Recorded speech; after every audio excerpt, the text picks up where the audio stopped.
I was in Anguilla and the BET Awards was on, and I tweeted out, "What are y'all stands going to do when Iggy Azalea wins Best Female Hip Hop Artist?" Because I really felt like there's no way. If BET was playing fair, Iggy should have won that award this year. What has Nicki done this year? That's all I'm saying. Just this year, Nicki, and don't get me wrong, Nicki hasn't put out an album. She's put out great freestyles. She's put out great records. Yeah, but what did she? She didn't put out an album. No, and Iggy's exactly. the number one. Iggy is the number one female hip hop artist in the world right now. Nah, still Nicki. Iggy's song is number one. Where are Nicki's songs Iggy's being the played? hottest, but Nicki's still number one. Okay, I'm not talking about the best. I'm just talking about who's putting stuff out and who's getting the most radio play. Oh yeah, without question. Iggy's been number one for 6 weeks with Fancy. She was on the record with Ariana Grande. That was number 2. She is number one right now. When Nicki drops her shit and then her song comes out, give it back. Give it back. That's it. It's just like when Jordan left the game for a minute. When Jordan left the game, fucking who was it? It was like Shaq. No. It was the Rockets. What's his name? Clyde Drexler and Hakeem Olajuwon was the baddest motherfucker on the planet. Yeah. And the second Mike came back, because give me that back. I can't get at the Iggy. I do just feel like she deserved to win it this year. Who else has it now? Nicki still got it. Nicki still reigns supreme. But she's not doing anything.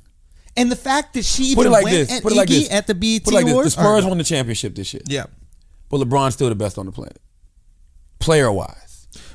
Yeah, so but Iggy won the championship, but Nicki's still the best yeah, but here's the thing. female on the planet. In my opinion, Nicki wasn't playing this year. I'm thinking Nicki took a sabbatical this year. She kind of did. Yeah, she didn't start putting out records till earlier this year. That's all I'm saying. I'm with you.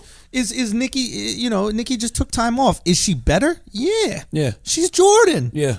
You know what I mean? Yeah. She's better. But I think Nicki knew that Iggy was the hottest shit right now. She saw everybody react to the performance. She saw how people were going crazy. Yeah. And she felt some type of way about it. And out of insecurity, she attacked. She attacked because she was like, wait a minute, this motherfucker is trying to take my goddamn crown. I mean, yeah. She tried to cut Iggy's legs off. She did. Competition is good, but my thing was when I tweeted that, Nicki's fans got mad at me. Like what I said was some blasphemous.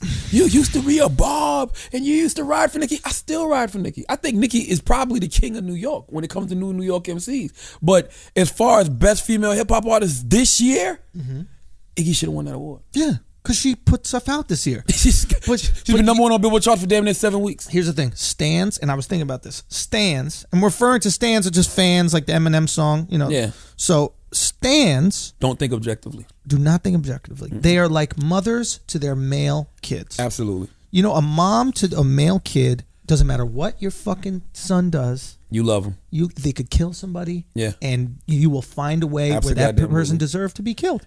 And that's why stans are no good. And I'm saying this to all stans out there that are listening. What the fuck is your life about?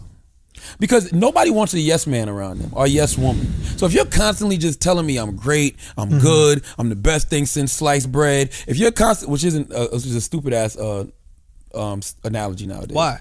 Because sliced bread isn't really good for you. But think about what it was like to have a sandwich after bread got sliced. Yeah, before you knew it was a terrible carb and before No, I'm saying gluten. When you just had loaves and you were trying to rip off a piece and put some turkey in between it and rip off. I never thought and about then that. a motherfucker sliced that shit. You had a perfect little sandwich. Made your fucking life easier. Shit. Okay, yeah, that's the best thing since sliced bread is a great statement. Best thing since sliced bread, right? Yeah.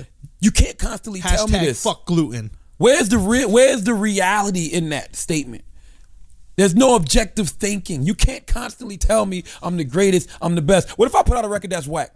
But all of y'all tweeting me telling me how great the record is. That's why famous people are the last people to know that they fell off. Exactly.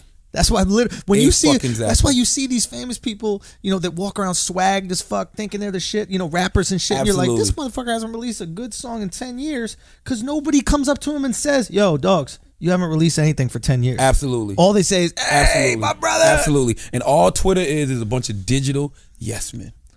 A bunch of digital yes men making you think that you're hot when you're really not.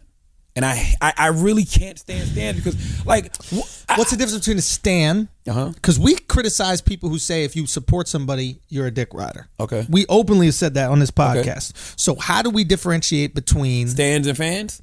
And fans. Fans love their artist, like stans do. Objectively. But we think objectively. Okay. If somebody comes out like, I'm a fan of Nicki Minaj, but to me this just wasn't Nicki's year. The song was whack. No, I didn't think her song was whack. I'm not saying you're saying that, but they can say that. They have the ability to go, I love her.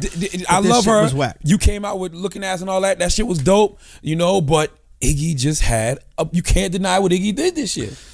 That's it. And that's speaking from an objective fan base. Kanye West, I'm still a fan of Kanye. I didn't like the Yeezus album. Yeah. I don't like the rants that this guy does. I don't like Kanye Kardashian. I like Kanye West. That's an objective statement from a fan. Do you think it's possible that you could love somebody so much that, just like a mother loves their child so much, that you can't be objective? That that's what impossible. But can we fault somebody for actually feeling that everything that person does is great?